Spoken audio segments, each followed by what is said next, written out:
Sejumlah negara Islam sebelumnya mendesak Israel bertanggung jawab penuh atas terbunuhnya pemimpin politik Hamas Ismail Haniyeh.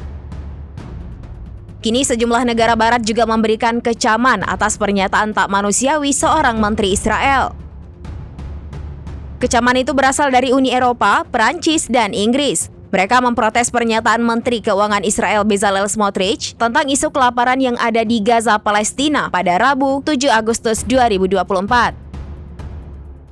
Smotrich mengatakan akan dibenarkan dan bermoral untuk membiarkan 2 juta warga Gaza kelaparan demi membebaskan tawanan di wilayah Palestina. Pernyataan Smotrich memicu kemarahan dan kecaman dari masyarakat internasional. Uni Eropa yang mengatakan kelaparan yang disengaja terhadap warga sipil adalah kejahatan perang. Tindakan Smotrich dinilai menghina hukum internasional dan prinsip-prinsip dasar kemanusiaan.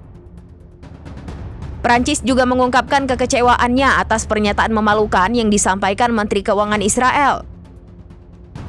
Pemberian bantuan kemanusiaan kepada warga Gaza merupakan kewajiban. Sementara Sekretaris Negara untuk Urusan Luar Negeri Inggris, David Lammy, juga menyampaikan kecamannya. David menegaskan pernyataan Smotrich tak bisa dibenarkan.